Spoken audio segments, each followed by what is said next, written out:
Hello everyone, welcome to our channel. ఆంధ్రప్రదేశ్లో మరొక 3200 ఉద్యోగాల భర్తీకి సంబంధించి మంత్రి లోకేష్ గారు ఆదేశించారు. ఈ 3200 పోస్టుల ఉద్యోగాల భర్తీని చేయాలనేసి ఆదేశించడం జరిగింది. దానికి సంబంధించిన డీటెయిల్స్ని మీకు ఈ వీడియోలో ఎక్స్ప్లెయిన్ చేయబోతున్నాను. మరి మన ఛానల్లో ఆంధ్రప్రదేశ్, తెలంగాణ అలానే ఇతర సెంట్రల్ గవర్నమెంట్ జాబ్స్కి సంబంధించినటువంటి ఇన్ఫర్మేషన్ని అలాంటి మోడల్ పేపర్స్ని మన ఛానల్లో అప్డేట్ చేయడం జరుగుతూ ఉంటుంది. ఇవన్నీ కూడా మేము అప్డేట్ చేసిన వెంటనే మీ మొబైల్లో నోటిఫికేషన్ రూపంలో రావాలి అంటే మన ఛానల్ని వెంటనే సబ్స్క్రైబ్ చేసుకొని సపోర్ట్ చేసి అదేవిధంగా వీడియోని లైక్ చేసి పక్కన ఉన్న బెల్ ఐకాన్ క్లిక్ చేయండి.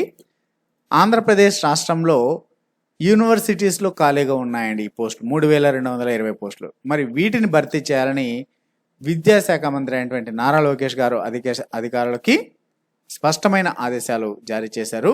మరి ఏంటి ఈ నోటిఫికేషన్ సంబంధించి ఈ 3220 పోస్టులు ఏ రకానికి చెందినటువంటి పోస్టులు అంటే యూనివర్సిటీల్లో ఉన్నటువంటి ప్రొఫెసర్ పోస్టులు, అసిస్టెంట్ ప్రొఫెసర్ పోస్టులు, దాంతోపాటుగా నాన్ టీచింగ్ స్టాఫ్ ఉద్యోగాలు.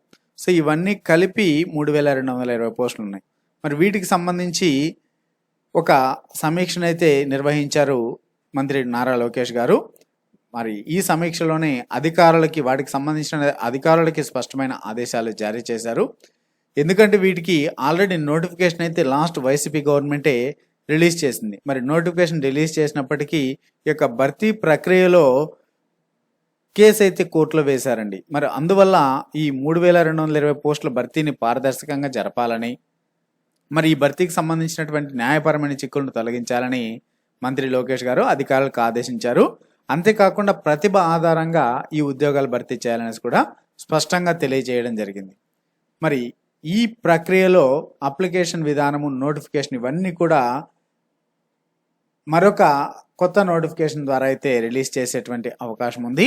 మరి ఈ ఉద్యోగాల భర్తీకి నోటిఫికేషన్ విడుదల చేసిన తర్వాత అర్హత గల అభ్యర్థులు వారి యొక్క అప్లికేషన్ని ఆన్లైన్లో సబ్మిట్ చేయాల్సి ఉంటుంది. ఇవన్నీ కూడా నిర్వహించేది ఏపీపీఎస్సీ ద్వారానే కండక్ట్ చేస్తారు ఈ నోటిఫికేషన్, ఈ పోస్టుల భర్తీని. లేదంటే యూనివర్సిటీస్ కూడా ఈ రిక్రూట్మెంట్ నోటిఫికేషన్ విడుదల చేయొచ్చు. బట్ అయితే లాస్ట్ వైసీపీ గవర్నమెంట్ ఏపీపీఎస్సీ ద్వారానే రిలీజ్ చేసింది కాబట్టి ఈ ఏపీపీఎస్సీనే రిలీజ్ చేసేటువంటి అవకాశం ఉంది.